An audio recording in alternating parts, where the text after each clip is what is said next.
Hi guys, welcome to SR. So today I'm going to be showing you how to make this gorgeous golden brown puff puff.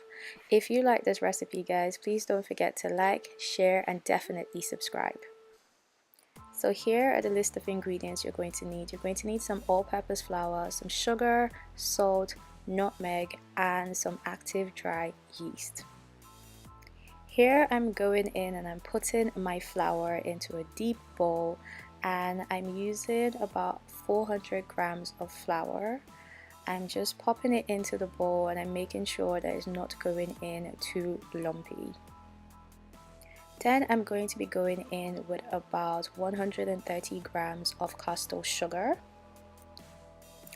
So here I'm going in with the yeast and I'm using about 3 teaspoons of yeast, and I'm also going to be using 3 pinches of salt. Guys, I feel like salt is definitely a necessity as it does help balance off the sweetness of the puff puff.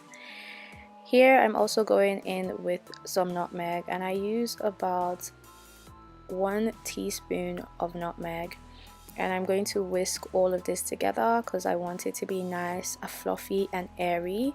I'm just going to add in the rest of my nutmeg and sugar and just keep whisking until I get the fluffiness that I want. And I do this because I don't want any lumps in the mixture. So now I'm going in with lukewarm water. Guys, it has to be lukewarm water, not cold water. If not, your puff puff is going to take a very long time to rise.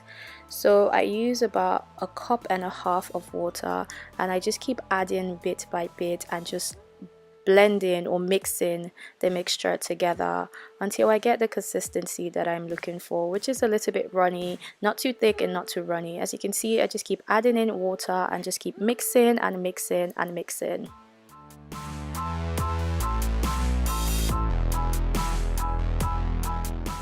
So right here is pretty much the consistency I was going for. As you can see, it's not too runny and it's also not too thick. So I'm going to go in with a spatula here just to clean up the bowl a little bit and get like majority of the mixture down in the middle. I'm also going to go in with some cling film just to keep it airtight and sealed. And I like to be extra, I also use foil. So at this point I'd preheated my oven for about 1 minute and turned it off because I wanted a very warm atmosphere for the puff puff to sit in. I let my puff puff sit for about half an hour to an hour to be fair. The longer you leave it, the better. And by the time it is ready, you see that it's risen and it's about double the size of what it was. Guys, look at how beautiful and bouncy that mixture is. So now I'm going to go in with my vegetable oil that I've preheated and I've made sure that it's not too hot but it's also just the perfect temperature for the puff puff to go in there. So I'm just grabbing the batter with my hands and I am squeezing it through my thumb and my index finger pretty much just to create that nice round look. So just keep adding in your puff puff, guys. This is how you know that the oil is just perfect. The moment you drop your puff puff in, it should really come back up to the top, so it needs to rise, guys.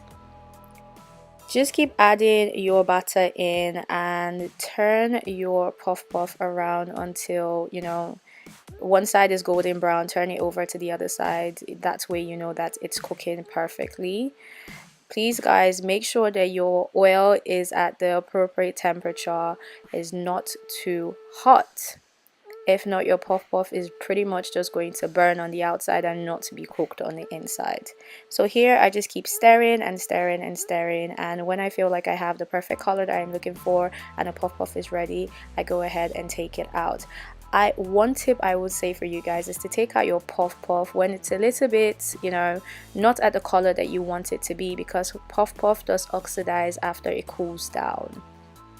So here I'm just going ahead and I'm taking out every single piece. I made quite a bit as we had a little bit of a family gathering. So here is the finished product, guys, and I'm going in with some icing sugar just for presentation. Like I said in the beginning, I'm a little bit extra. So please guys, if you like this recipe, don't forget to like, share and subscribe, and I'll catch you in my next video. Bye.